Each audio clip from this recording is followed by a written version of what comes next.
Brought to you by NBC bearing, भारताची पहिली bearing उत्पादक. खासदार निलेश लंके यांच्या आज मावळा संघटनेकडून आज किल्ले प्रतापगडावर गड संवर्धन मोहीम जी आहे ती राबवण्यात आलेली होती आणि या मोहिमेत जयंत पाटील आणि राष्ट्रवादी शरदचंद्र पवार पक्षाचे प्रदेशाध्यक्ष शशिकांत शिंदे यांनी सहभाग घेतला होता आणि सगळे त्यांचा सहभाग घेतला होता. काय सांगाल तुम्ही? निलेश लंके यांच्या आज गड संवर्धन मोहिमेत सहभाग घेतला, काय ते? निलेश लंकेंनी महाराष्ट्रातल्या वेगवेगळ्या गडांच्या संवर्धनासाठी आग्रही भूमिका स्वीकारून या मोहिमा सुरू केलेल्या आहेत. त्यांच्याबरोबर असंख्य सहकारी त्यांचे जातात आणि गड स्वच्छ करण्याचा प्रयत्न करतात. एक स्तुत्य उपक्रम आहे. गेले 2 किल्ले तुम्ही साथ होता, आता 3रा किल्ला आहे. कशा प्रकारे काम चाललंय? काय तुम्हाला गड किल्ल्यावर गेलं जाणवतं? मी 5 किल्ल्यांच्या मोहिमा झाल्या, 4 किल्ल्यांच्या मोहिमेत सहभागी झालो होतो. एका मला काही कारणामुळे येता आलं नाही आणि उत्स्फूर्त दिवसेंदिवस प्रतिसाद युवकांचा वाढतोय त्यांच्या मोहिमांना. काल मनसे अध्यक्ष राज ठाकरे यांनी सुद्धा मतदान चोरी होत असल्याचा आरोप केलाय. खरंच मतदान चोरी होते का? काय तुमचं यावर मनसे अध्यक्ष? कारण त्यांनी काही दिवसापूर्वी महायुतीच्या बाजूने मतदान करा असं आवाहन केलं होतं मागच्या निवडणुकीमध्ये. आता तेच म्हणतात की मतदान चोरी झाली. हो, मतदान चोरी झाली हे त्यांना पटलं, अनेकांनाही पटलं, राज्याच्या मुख्यमंत्र्यांनाही पटलेलं दिसतंय. त्यामुळं या मतदार याद्या तयार करण्याच्या पद्धती आणि एका माणसाची अनेक ठिकाणी नावं असणं आणि मतदार याद्यांचा मतदाराचं आधारशी लिंक जोडणं हे फार महत्वाचं आहे. ते काम निवडणूक आयोग का करत नाही, टाळतंय? हे कोणासाठी टाळतंय?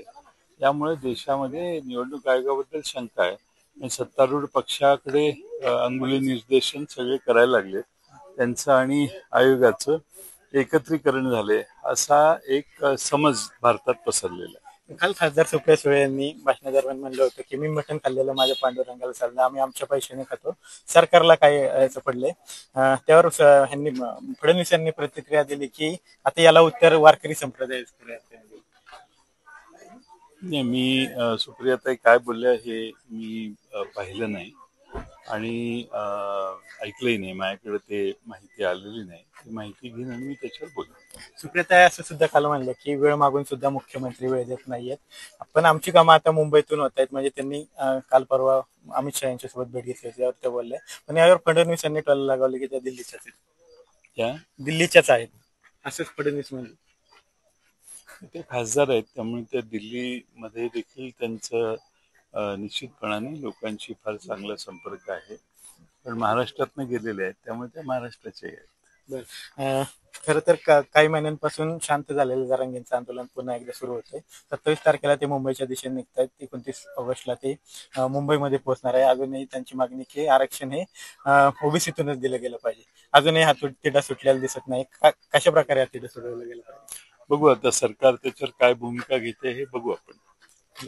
तर विविध प्रश्नांवर जयंत पाटील यांनी आपली प्रतिक्रिया जी आहे ती दिलेली पाहायला मिळते. खरं तर ते आज आपला मावळ जी संघटना आहे निलेश लंके यांची त्यांच्या गड किल्ले संवर्धन मोहिमेमध्ये सहभागी झाले होते आणि या मोहिमेमध्ये सहभागी होत त्यांनी प्रत्यक्ष सहभाग घेत आज साताऱ्यातील प्रतापगड या ठिकाणी स्वच्छता मोहीम केली आणि त्यानंतर आता आपण पाहतोय की ते स्वच्छता मोहीम उरकून ते आपल्या घराकडे निघालेले पाहायला मिळतात. कॅमेरा पर्सन सचिनराव सह Vinay Jagtap, TV9 Marathi, Satara. Brought to you by NBC bearing, भारताची पहिली बेअरिंग उत्पादक.